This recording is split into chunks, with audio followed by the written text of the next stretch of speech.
Bienvenidos y bienvenidas a su programa de Cristo Viene con este servidor. Estamos muy contentos hoy nuevamente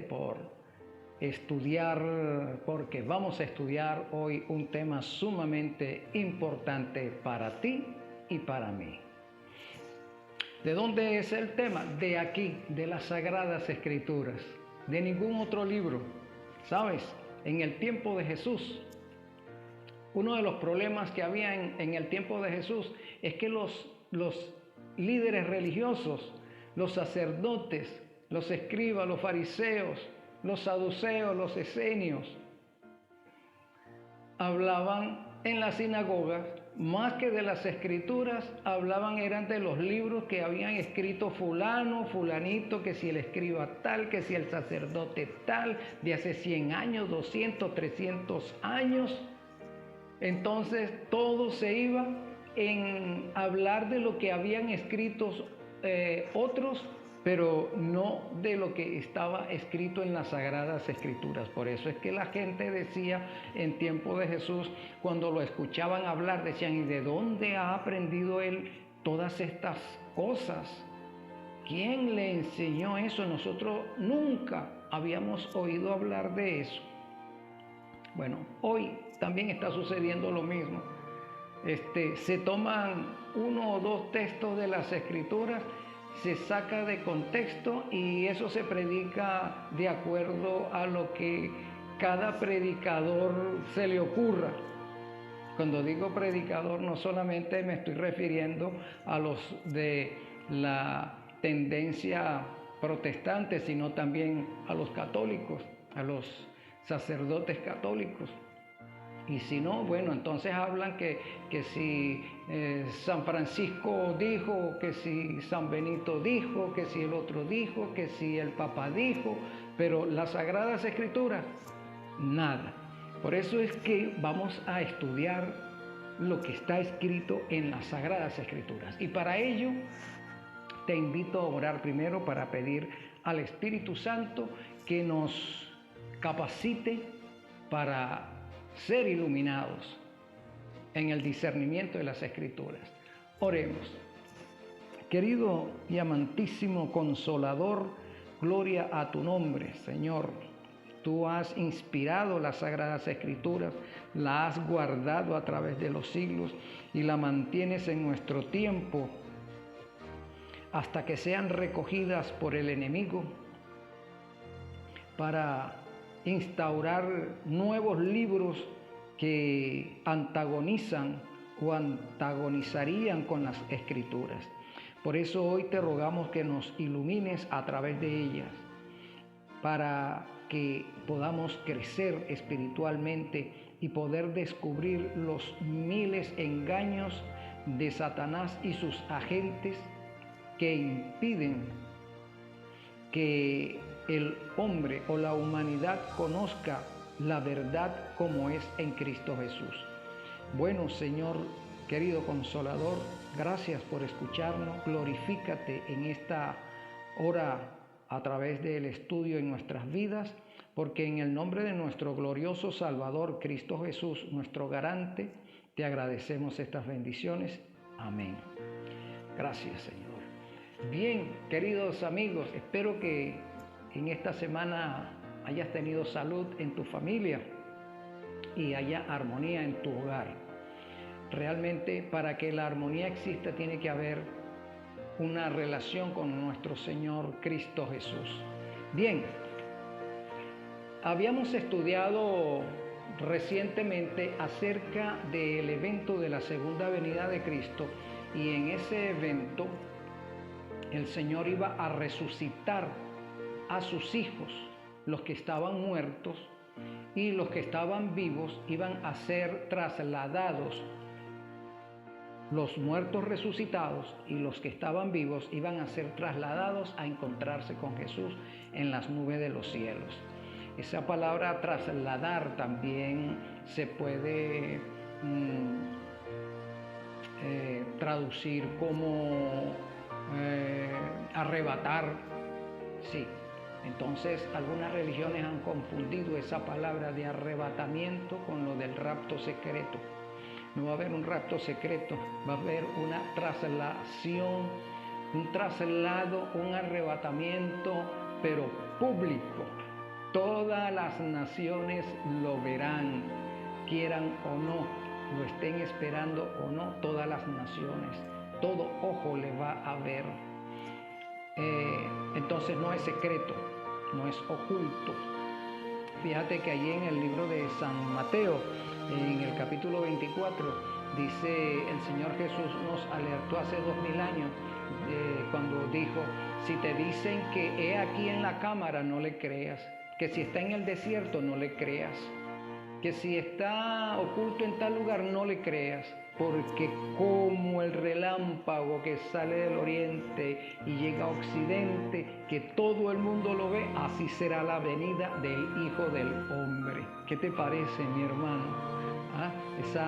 Esas palabras de nuestro Señor Jesús echa por tierra la doctrina del rapto secreto. Bien, pero hoy no vamos a hablar del rapto secreto, lo vamos a dejar para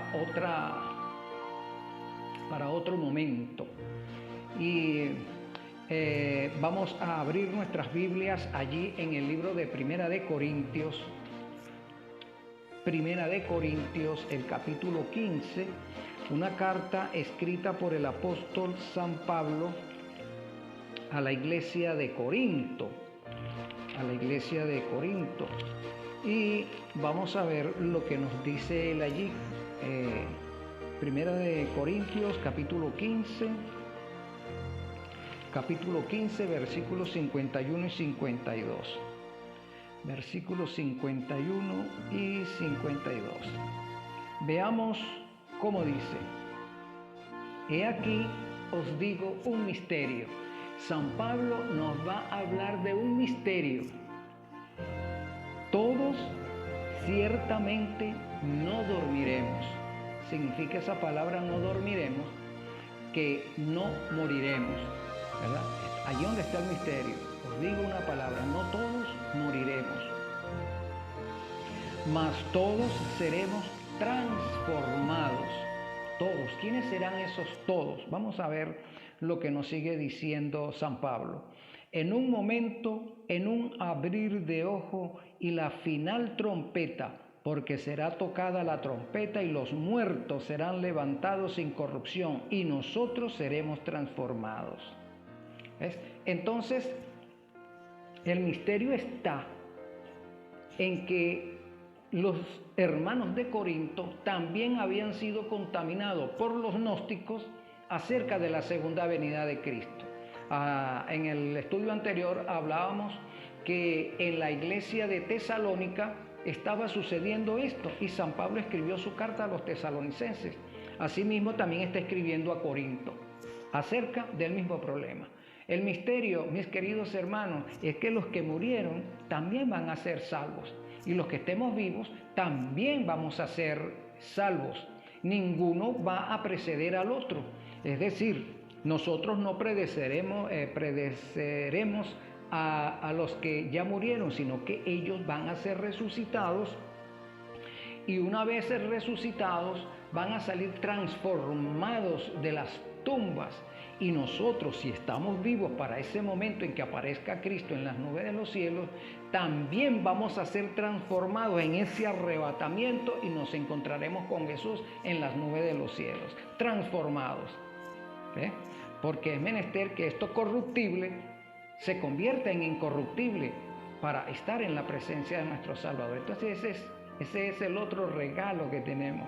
No tendremos, mejor dicho, tendremos un cuerpo similar al del Señor Jesús, un cuerpo que no muere, un cuerpo que no se corrompe, un cuerpo que no envejece, un cuerpo que no se afea, un cuerpo que no necesita que nos estemos maquillando o arreglando para ocultar nuestras arrugas. No, es un cuerpo glorioso, un cuerpo transformado. Acerca de ese cuerpo glorioso también vamos a hablar en otro momento. Por lo pronto nos interesa saber es qué va a pasar en esta tierra y qué va a pasar primeramente con los salvos y qué va a pasar con los que mueren y quedarán en esta tierra. Recordemos que les había prometido que hablaríamos acerca del milenio. Bueno, estamos entrando en ese tema. Pero primero tenemos que saber que el milenio va a comenzar después de la segunda venida de Cristo, no es antes ni después. Mejor dicho, después de la segunda venida de Cristo. Bien, entonces en 1 Corintios, el apóstol San Pablo nos está diciendo que este es un misterio. No todos moriremos, pero seremos transformados en un instante, en un abrir y cerrar de ojos. Cuando al toque de la final trompeta. ¿Quién va a tocar esa trompeta? El arcángel Miguel, porque en Tesalonicenses nos está diciendo que al sonar de la trompeta, trompeta de arcángel, trompeta de Dios, ¿quién la va a tocar? Miguel. ¿Quién es Miguel? El Señor Jesús. Ya eso lo hemos estudiado. Sin embargo, lo volveremos a tocar en el futuro, porque hay muchos maestros en las redes sociales que no se sabe de dónde obtuvieron el título, dónde estudiaron la cultura hebrea, dónde estudiaron teología, y se la pasan contratando gente que escriba para luego ellos locutarlo y pasarlo por las redes sociales. ¿Con qué fin? Con el fin de ganar dinero, hermanos, con el fin de ganar dinero. No es con el fin de llevarte la salvación, de llevarte el conocimiento de la verdad, no. Ellos hacen todo eso con el fin de ganar dinero, porque todo lo que se emite por las redes sociales, de acuerdo a los parámetros establecidos, genera dinero.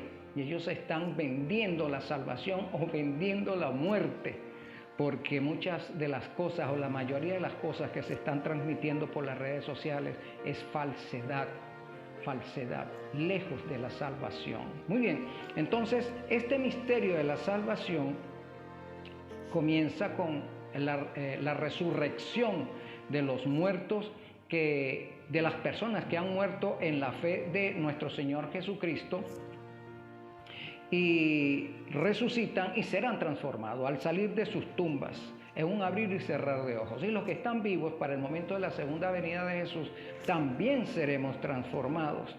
Luego, los muertos resucitarán con un cuerpo incorruptible y nosotros que estamos vivos seremos transformados. Esos son los regalos que el Señor Jesús nos tiene guardados para nosotros. Ahora, también podemos encontrar que después de esa resurrección y que los vivos sean arrebatados junto con los resucitados a encontrarse con Jesús en las nubes de los cielos, el apóstol San Juan en visión el Señor le revela lo siguiente. Vamos a ver lo que nos dice Apocalipsis capítulo 20, versículo 4.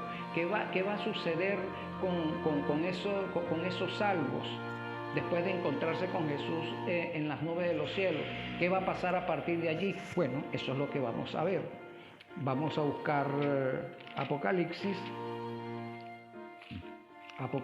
capítulo 20, el versículo 4.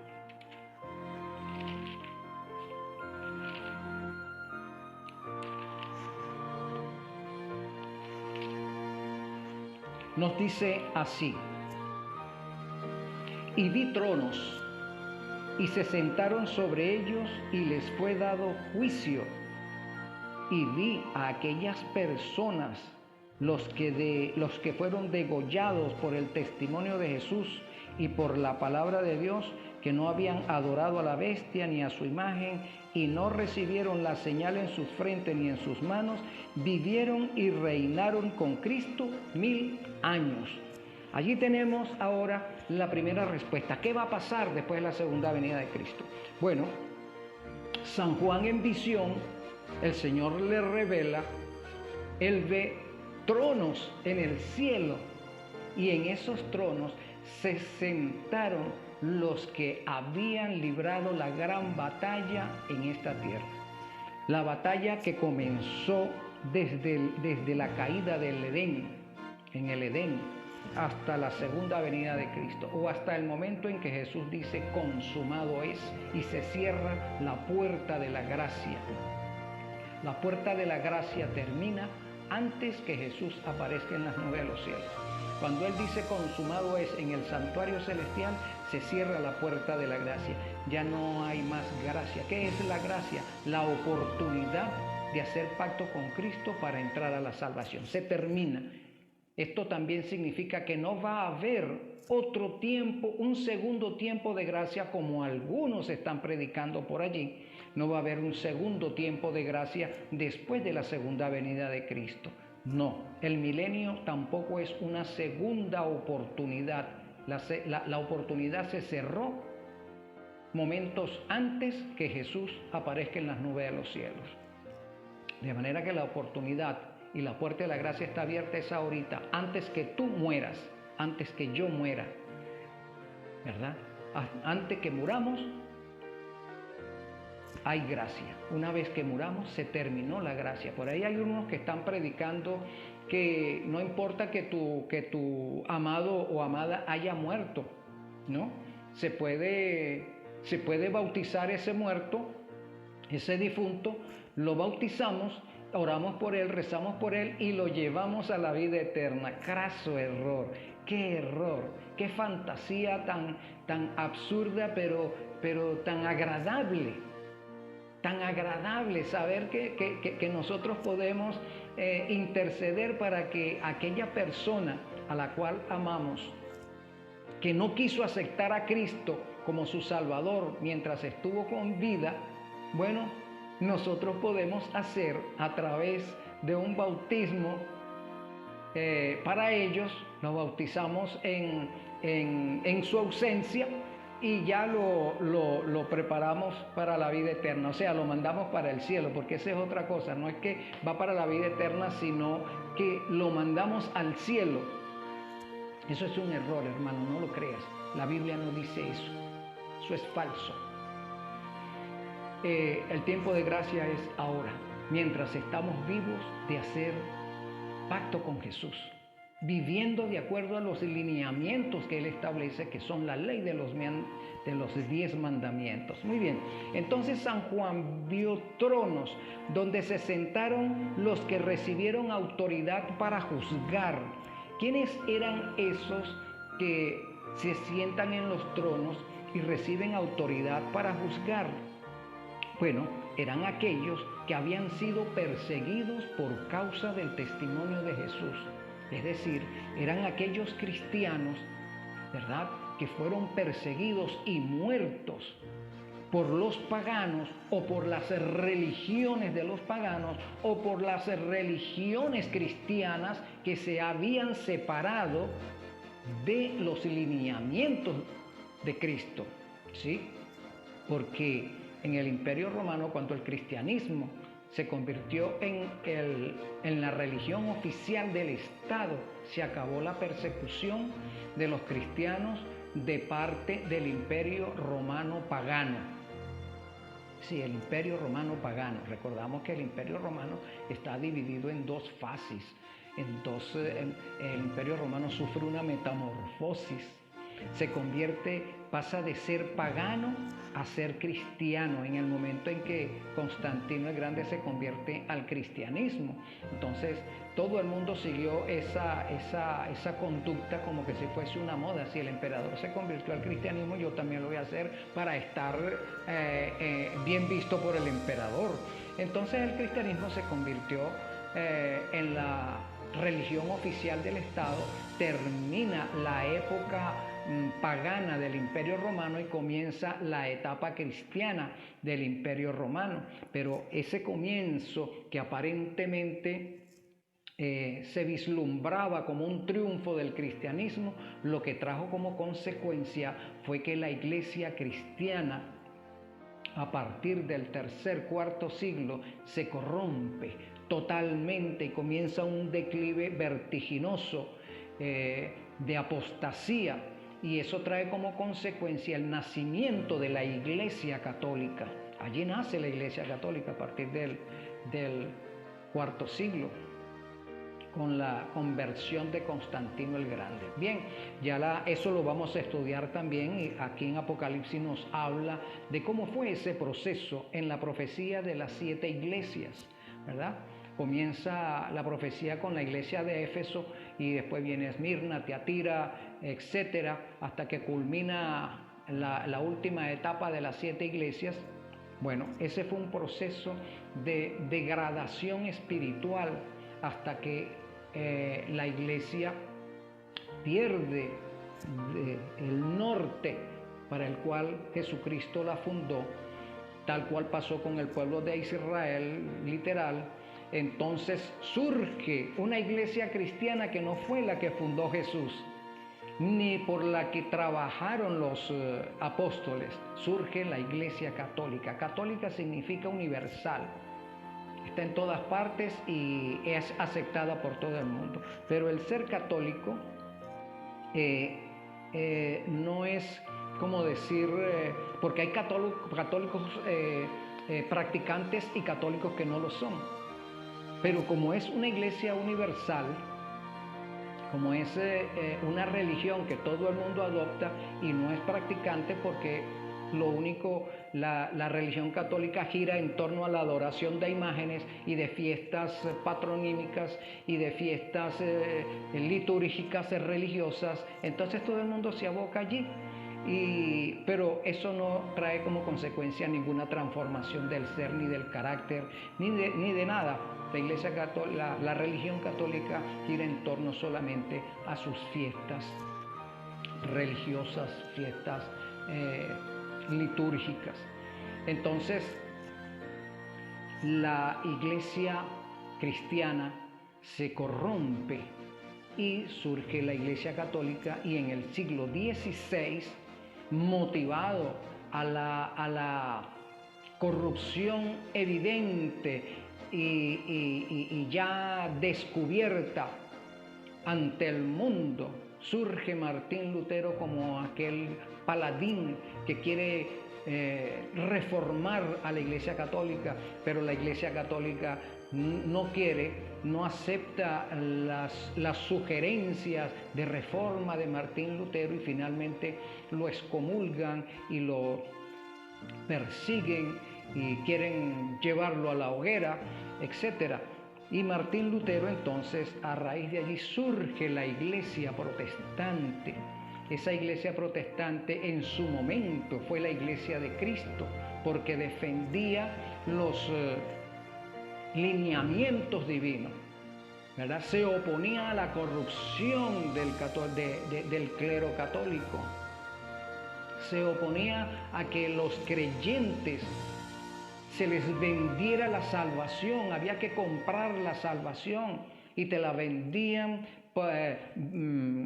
con el argumento de que se te perdonaban los pecados pasados, presentes y futuros hasta 2000 años si tú pagabas con dinero o con propiedades, le pagabas al Vaticano. Si tú pagabas, te daban la salvación. Si tú no tenías con qué pagar la salvación, tú ibas al infierno, como es la otra doctrina que pregona la Iglesia Católica y que también los protestantes están aupando, es decir, predicando.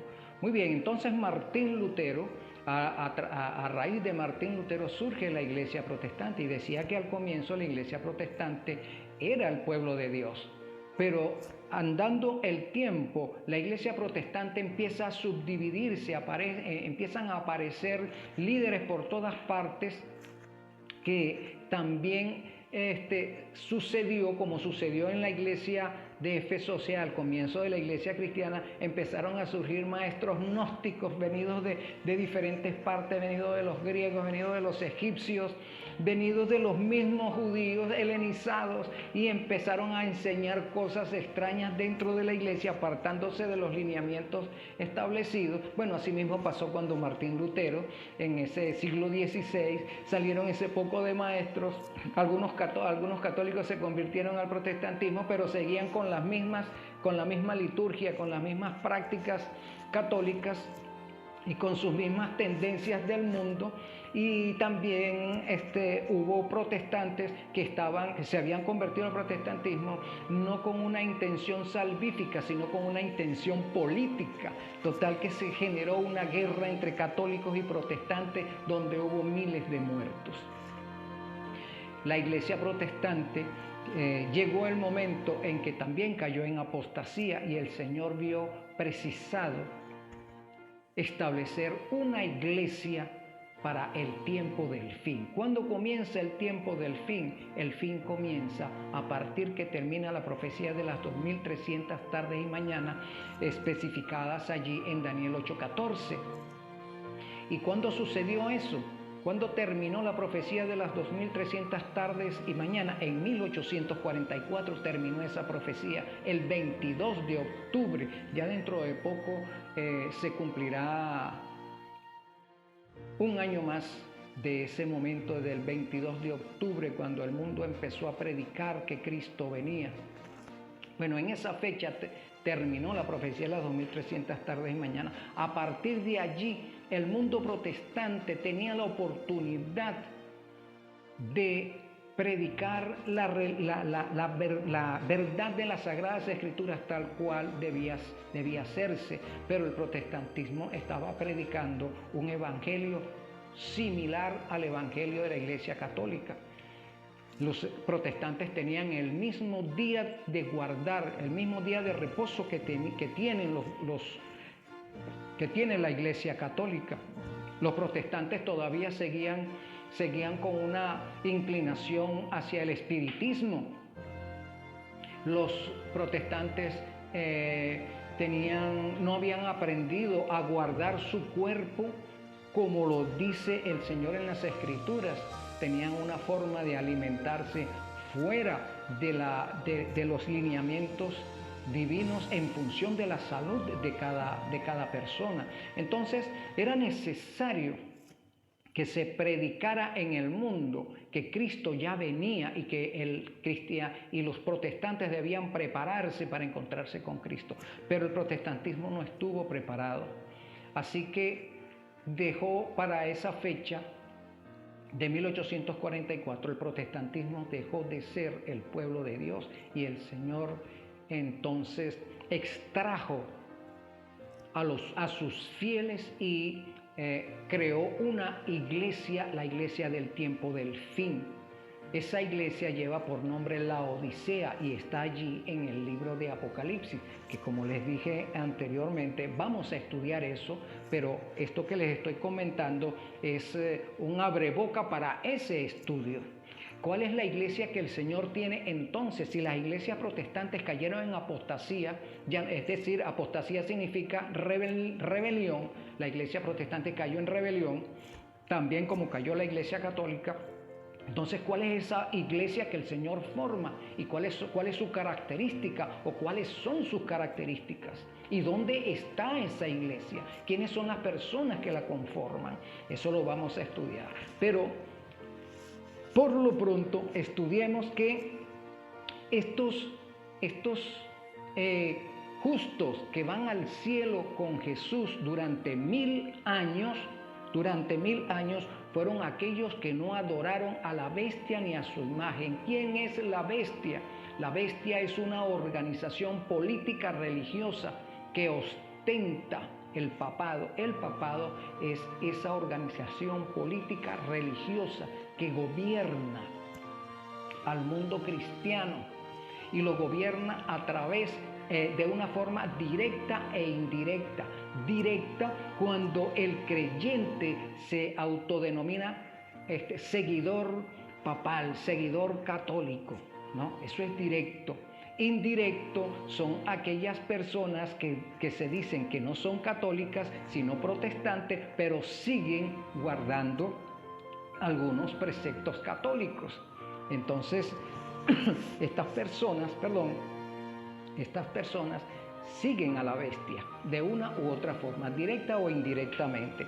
Y a su imagen, los que han adorado su imagen, significa que esa organización política y religiosa tiene una imagen. Es como cuando tú te pones en el espejo y ves, tú eres tú, por supuesto, y ves en el espejo el reflejo de tu imagen. Entonces, esta bestia tiene una imagen que es parecidísima a ella, pero tiene otro nombre. ¿Cuál es ese nombre? El protestantismo. Entonces tenemos la Iglesia Católica como la bestia y el protestantismo como su imagen. Entonces los que adoran a la bestia o a los que adoran a su imagen no entrarán en el reino de los cielos. El Señor no los considera justos, sino enemigos de la verdad, porque siguen a los líderes que son enemigos de la verdad y que destruyeron o mataron desde la antigüedad hasta nuestros días a todo aquel que quería vivir de acuerdo a la ley de los 10 mandamientos.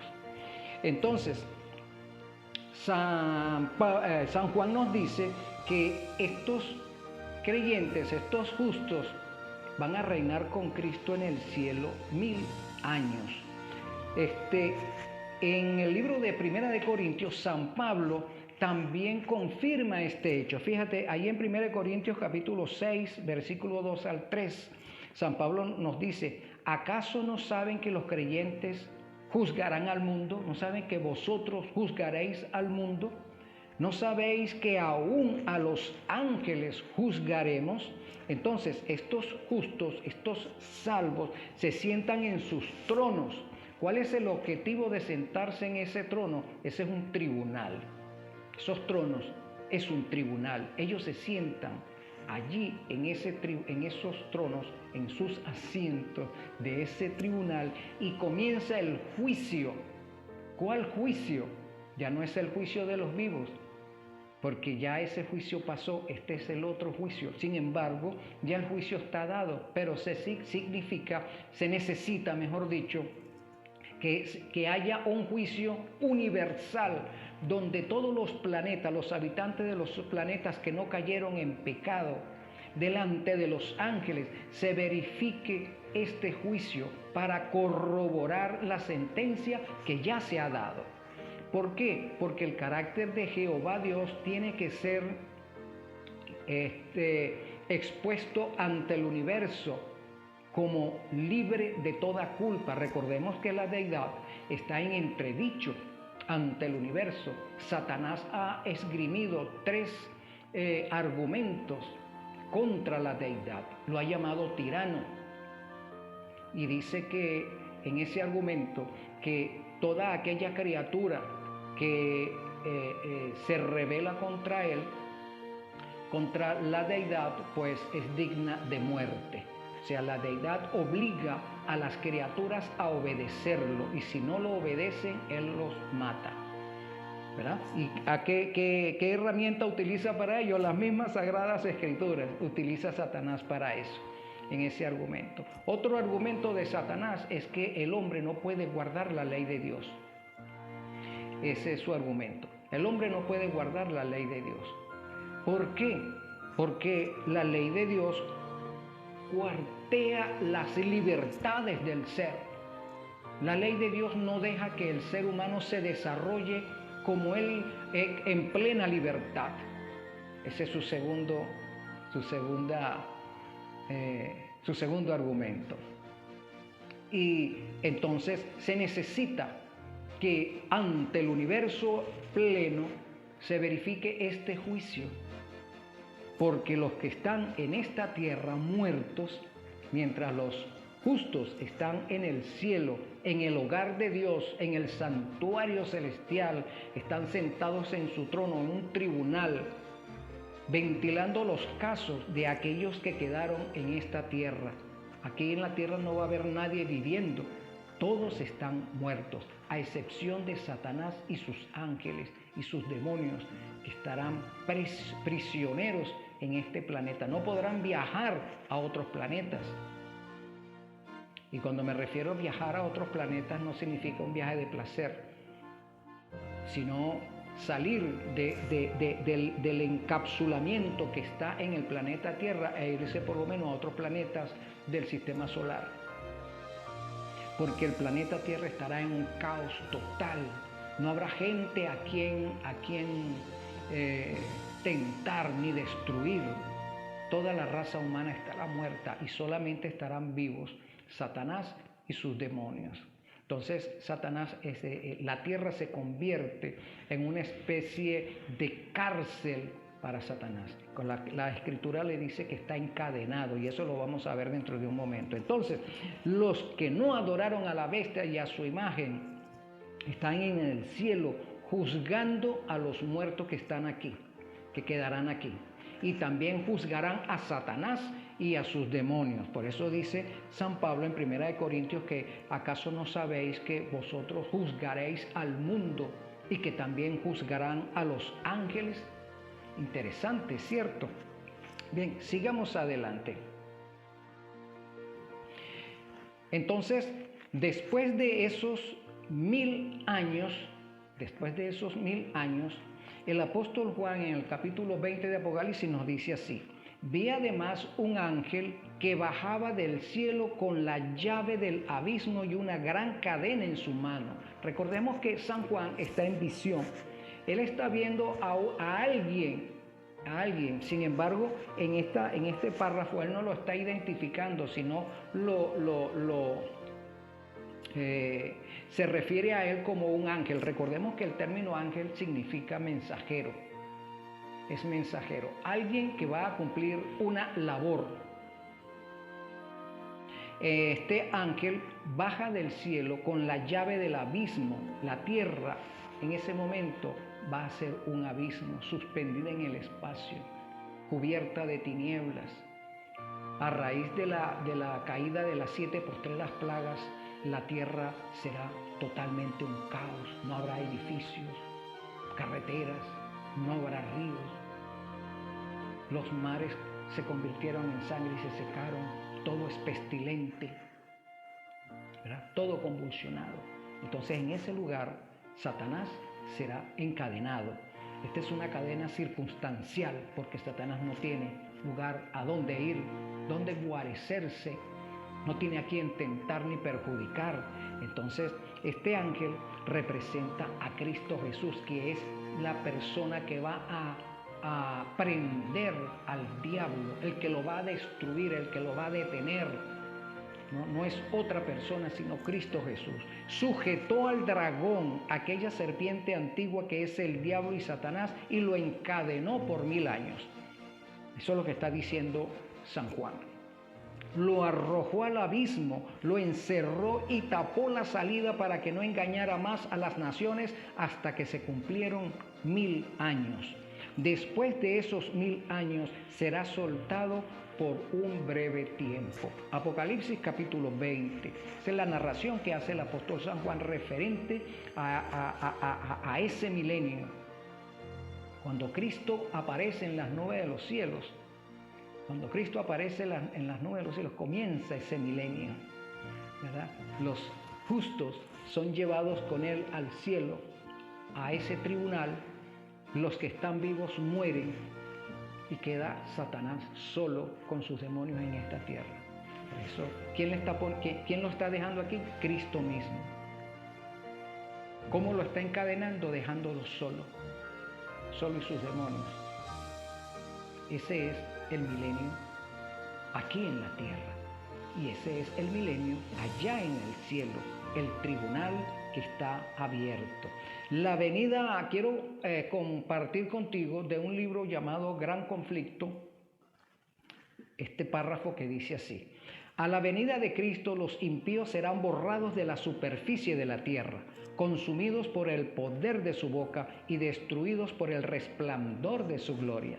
Toda la tierra tiene el aspecto desolado de un desierto, las ruinas de las ciudades y aldeas destruidas por el terremoto, los árboles desarraigados, las rocas escabrosas arrojadas por el mar o arrancados de la misma tierra están esparcidas por su superficie, al paso que grandes cuevas señalan el sitio donde las montañas fueron rasgadas desde sus cimientos.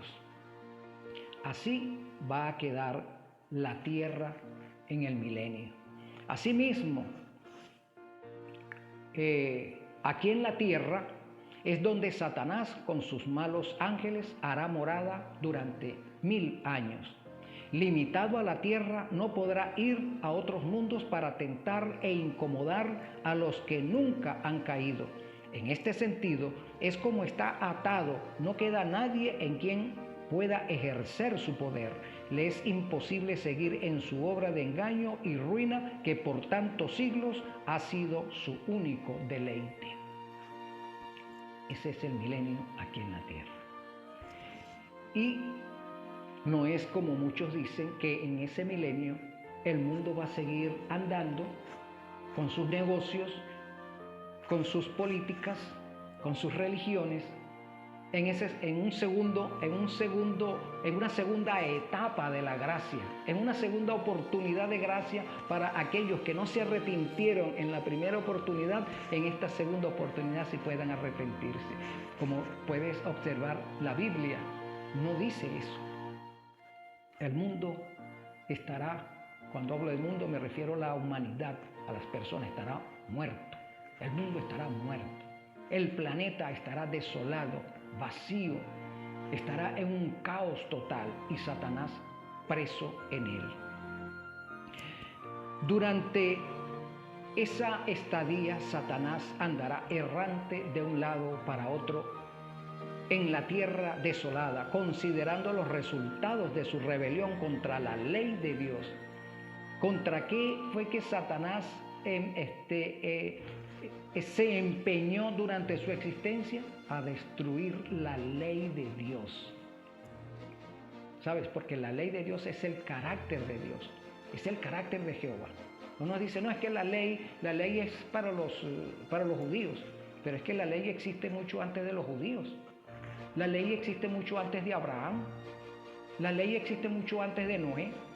La ley existe mucho antes de Adán y Eva, porque la ley de Dios es la constitución universal, es la ley que rige a todo el universo.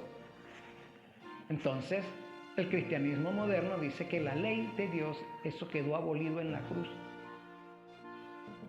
Déjame decirte, amado y amada, que eso no puede ser, porque ningún hogar puede funcionar sin leyes, ningún gobierno puede funcionar sin leyes, ninguna empresa puede funcionar sin leyes, ninguna religión puede funcionar sin leyes. ¿Cómo se nos ocurre decir que la ley de Dios está abolida? Que Dios no tiene una ley que cumplir. No, que yo guardo es la ley de Cristo. Pero mi amado, ¿cuál es la ley de Cristo? Si Cristo es Dios. Yo guardo la ley del Espíritu Santo. ¿Pero cuál ley? Si es que el Espíritu Santo es Dios. Entonces, la ley de Dios es una sola, porque Dios es uno solo. Como habíamos dicho, es un Dios, pero son tres personas. Entonces, algunas veces parece que nos conviene separar a esas personas para poder justificar el hecho de violentar la ley. La ley de Cristo es la misma ley de los 10 mandamientos. No, que la ley de Cristo es amarás al Señor tu Dios con todo tu corazón, con toda tu mente, con toda tu alma y a tu prójimo contigo mismo. Estas son los dos grandes brazos de la ley. Sí, es cierto, pero es que resulta que esos dos grandes mandamientos encierran 10. Cuando tú los examinas a esos dos grandes mandamientos, encuentras 10 mandamientos. No encuentras 2, encuentras 10. Porque esos 10 están resumidos en 2 mandamientos. Ahora, ¿cómo nosotros evidenciamos o mostramos que amamos a Dios? Que amamos a Cristo, que amamos al Espíritu Santo, que amamos al Padre, que amamos a la deidad. ¿Cómo lo mostramos? Lo mostramos es en ese primer mandamiento de esos 2. Amarás al Señor tu Dios con todo tu corazón, con toda tu mente, con toda tu alma. ¿Cómo lo muestro? A través de los primeros 4 mandamientos. Esos 4 mandamientos, obedeciendo esos primeros 4 mandamientos, yo le muestro al mundo que yo amo a Jehová, que yo amo a Cristo. Pero y dentro de esos 4 mandamientos está el cuarto, que es la observancia del verdadero día de reposo, que es el sábado, no el domingo, no el sábado domingo, ni el domingo sábado, que pregona el cristianismo, que el sábado es el domingo, no, o el séptimo es el 8. No, esos son justificativos humanos. El sábado es el 7, no es el 7-8 o el 8-9 o el séptimo por el octavo. No, estos son argumentos humanos, perversos, satánicos. El séptimo mandamiento es el sábado, instaurado por Dios mismo desde las edades sempiternas en el pasado.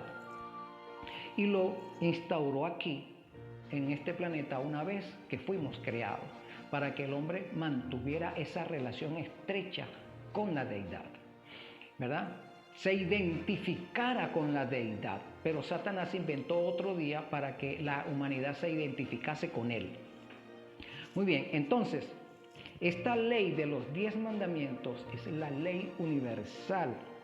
Entonces Satanás ha enfocado todos sus esfuerzos contra esa ley para destruirla.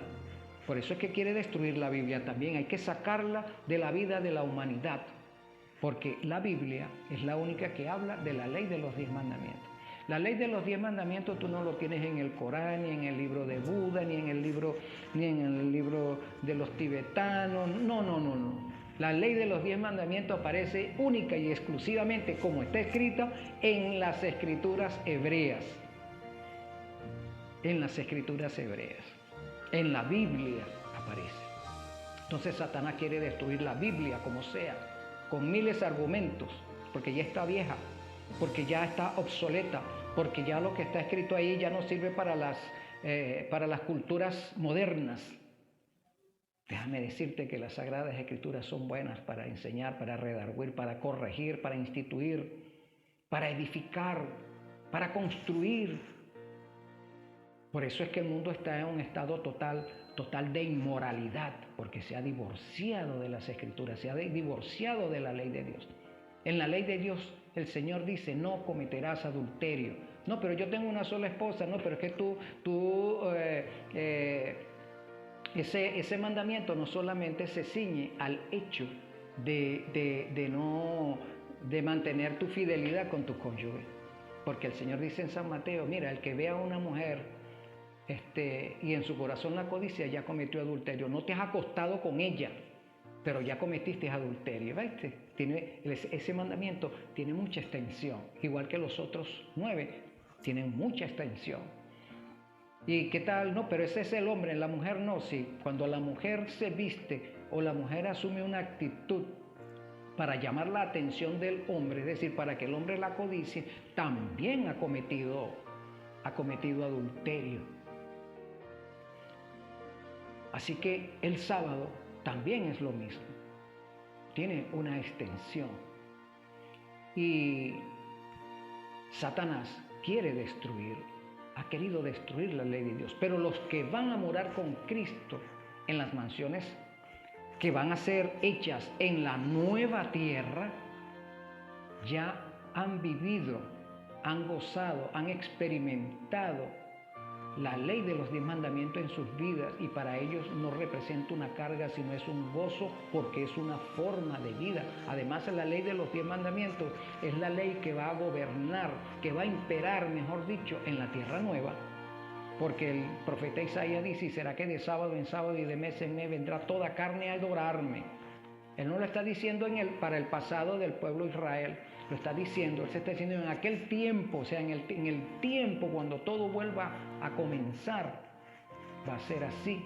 La ley de los 10 mandamientos es sempiterna, estará presente en la vida de los justos en la tierra nueva. Muy bien, entonces, por ese tiempo del milenio, Satanás va a sufrir intensamente. Ahora ha sido despojado de su poder y abandonado para que contemple el papel que ha desempeñado desde que se rebeló contra el gobierno del cielo, y para que tembloroso y aterrorizado espere el terrible porvenir en que habrá de expiar todo el mal que ha hecho y ser castigado por los pecados que hizo cometer. Entonces Satanás tendrá 1000 años para reflexionar, no para arrepentirse. Porque Satanás, ahorita es el momento, ya Satanás, mejor dicho, perdió su tiempo de arrepentirse. ¿Tú sabes hasta cuándo Satanás tuvo tiempo de arrepentirse? Hasta el momento en que Cristo pendía de la cruz. Él pudo arrepentirse allí. como Judas. Judas se ahorcó cuando se dio cuenta que nada de lo que hiciera podía ya evitar que Cristo colgara de la cruz, porque cuando él fue a entregar las 30 monedas de plata, los sacerdotes se lo tiraron a los pies y le dijeron: nosotros no queremos esto, no nos interesa esa plata. Te interesaba a ti, a nosotros no, ya nosotros tenemos lo que queremos, tenemos a quien tú viniste a vender, lo tenemos en nuestras manos. Y detrás de ellos estaba Satanás gozándose, porque él era el que instigaba a esos hombres para matar a Jesús. Y cuando Judas quiso dar marcha atrás, en vez de arrepentirse como lo hizo Pedro, ¿verdad? Cuando negó a Jesús, Pedro lloró lágrimas de sangre. No encontraba la forma de ver a su maestro. Cuando Jesús resucitó, Pedro no encontraba la forma de ver el rostro de su maestro. No encontraba la forma de demostrarle a su maestro cuán arrepentido estaba. Pero Judas no sintió ese arrepentimiento, Judas no sintió remordimiento. Judas lo que sintió fue que todo se desplomaba, que sus ambiciones se desplomaban. Pero también el Espíritu Santo le hizo sentir lo pecador que era y lo que había hecho, porque el Espíritu Santo no lo había abandonado todavía. Pero él, en vez de hacer caso a la voz del Espíritu Santo, llamándolo a la reflexión, llamándolo al arrepentimiento, él le hizo caso fue a Satanás. Satanás le dijo: ahórcate, que ya tú no tienes oportunidad, tu gracia ya se terminó. No, su gracia no había terminado, mi hermano. ¿Tú sabes cuándo terminó la gracia para Judas? Cuando se ahorcó, cuando murió. Cristo estaba colgado en la cruz y había oportunidad para Judas. Sí, pero Judas terminó con su gracia, terminó con su oportunidad de arrepentirse y de entrar a la salvación en el momento en que se ahorcó. Pedro sí echó mano de esa oportunidad. Todavía hay gracia, mi maestro está allí. Máximo cuando Jesús lo mira, estaba siendo azotado, y Jesús voltea el rostro y le echa aquella mirada compasiva y de amor a Pedro. Pedro se derrumbó en ese momento, su orgullo, su temperamento, todo se derrumbó al ver aquella mirada con la cual Jesús le demostraba que a pesar de su negación lo seguía amando. Y Pedro decidió seguir adelante, pero necesitaba el perdón de su maestro, y lo obtuvo en aquel momento cuando Jesús lo llamó y le dice: Pedro, ¿me amas? Sí, Señor, te quiero. Por segunda vez: Pedro, ¿me amas? Sí, Señor, te quiero. Por tercera vez: Pedro, ¿me amas? Y a Pedro no pudo responder: Señor, tú lo sabes todo, tú sabes lo débil que fui, tú sabes lo débil que soy. Yo decía que te amaba, pero yo te traicioné, Señor, yo te negué. Por eso respondo: sí, Señor, te quiero, porque mi amor es mínimo, es un te quiero. O sea, cuando Pedro se desviste delante del Señor de esa manera, se descubre ante Cristo de esa manera, sabiendo que Cristo entendía cómo es el ser humano, cómo es Pedro. Por eso el Señor le dice: bueno, Pedro, apacienta mis ovejas. Eso no era que ahora se iba a convertir en el Papa. No, significa, bueno, Pedro, ahora comienza para ti una nueva etapa en la cual vas a demostrar que eres capaz de dar tu vida por mí. ¿Cómo lo vas a hacer? Desviviéndote por tu prójimo, en la prédica de este evangelio. Eso fue lo que el Señor Jesús le quiso decir. Entonces, Satanás también tenía la oportunidad, aún habiendo clavado a Cristo en la cruz, Satanás tenía oportunidad de arrepentirse, pero Satanás no quiso echar mano de esa gracia. El salmista dice en un salmo que Satanás no se puede arrepentir porque él es malo, absolutamente malo. O sea, en él no queda vestigio de bondad. No, en él el Espíritu Santo no consigue un espacio, porque Satanás negó totalmente cualquier relación, o se negó a cualquier relación con Cristo. Por eso Satanás no se arrepentirá.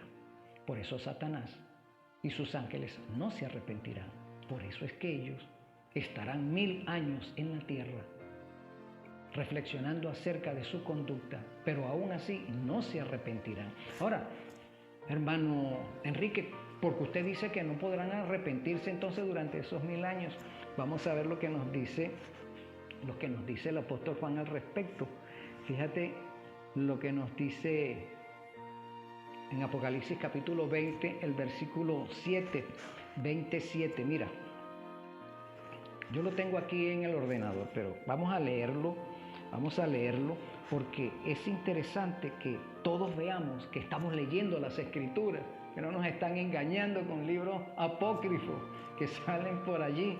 Mira, Apocalipsis capítulo 20, versículos 7 y 9.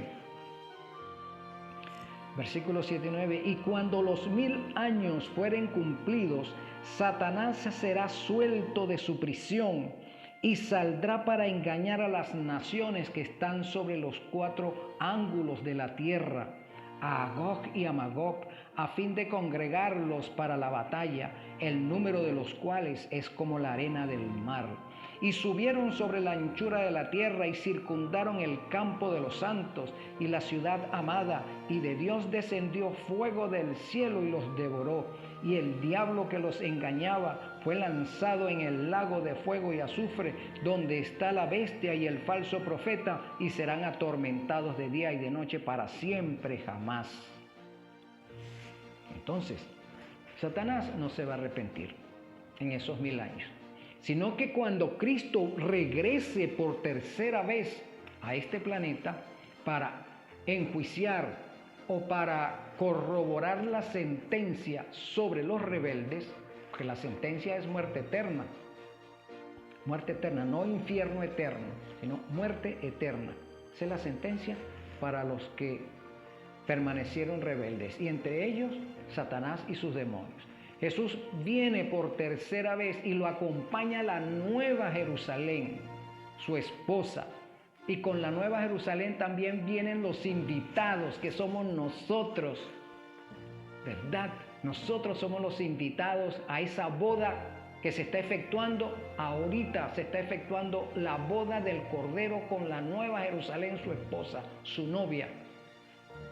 Esa boda comenzó en 1844 porque comenzó el juicio del pueblo. La Odisea significa juicio del pueblo. Comenzó la séptima iglesia de Apocalipsis, la Odisea. Entonces, a la vez se está casando, en el cielo se está casando Cristo, y nosotros estamos invitados para entrar en esa boda por fe. Nosotros no podemos trasladarnos allá al cielo para ver esa boda, pero por fe, desde aquí a la tierra, nosotros entramos a esa boda. Entonces, Cristo se está casando en este momento, y se está casando con la Nueva Jerusalén. Cuando Él vuelva por tercera vez, va a venir acompañado de su esposa y de sus invitados, que somos nosotros, morando en la Nueva Jerusalén, o Jerusalén la Nueva. Y cuando Él venga y se pose en el firmamento de este planeta, su gloria iluminará todo nuevamente, y se verá aquel planeta y el sistema solar también. Se verá el caos, producto de la rebelión del hombre, producto de la rebelión de Satanás. Pero todo quedará iluminado, porque recordemos que Cristo es la luz del mundo. Entonces todo quedará iluminado y se abrirá juicio contra los muertos que están aquí. El Señor Jesús los resucitará, y entonces se cumple lo que está diciendo, que Satanás será liberado de su prisión. Claro, al haber gente viva, Satanás inmediatamente convoca a sus demonios y los envía a congregar a todas aquellas personas, a todas aquellas naciones que estaban muertas desde el inicio de este mundo hasta ese momento. Los convoca para la batalla final, para la batalla del Armagedón. Y allí entonces estarán, como dice la palabra, ricos, pobres, esclavos. Allí estarán los científicos, allí estarán los tecnológicos, allí estará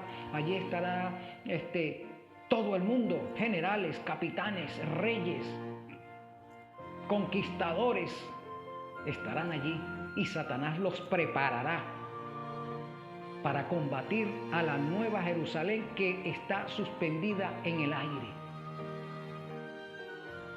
¿Sabes? El libro de Zacarías nos dice que cuando Jesús aparezca en la nube de los cielos, en esa tercera oportunidad colocará su pie sobre el monte de los olivos y ese monte se partirá en dos para colocar allí a la Nueva Jerusalén. Pero la Nueva Jerusalén es santa, no puede posarse en un planeta contaminado, quedará suspendido, pero en ese valle que se abrirá, suspendida allí. Y Satanás entonces, habiendo convocado a toda la humanidad rebelde, les dirá: subamos y tomemos esa ciudad porque nos pertenece. Y ellos subirán y rodearán la ciudad.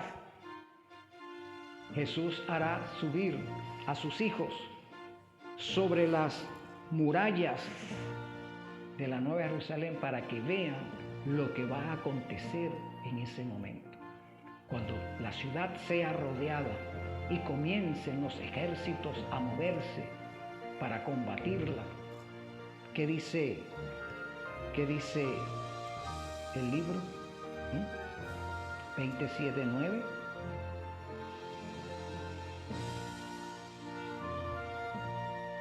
Nos dice así: y subieron sobre la anchura de la tierra y circundaron el campo de los santos y la ciudad amada, y de Dios descendió fuego del cielo y los devoró.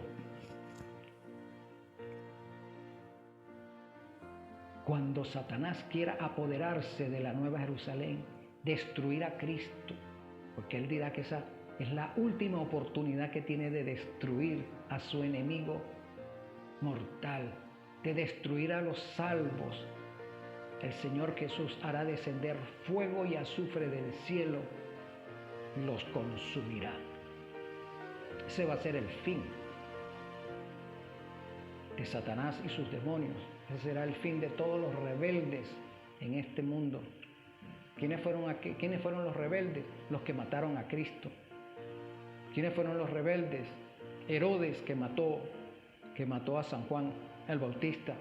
¿Quiénes fueron los rebeldes? El clero católico que mandó a matar a Juan Hus, a Jerónimo, a Calvino, a Martín Lutero. ¿Quiénes fueron los rebeldes? Los que mataron a Pablo, los que mataron a Pedro, que mataron a los apóstoles. ¿Quiénes son los rebeldes?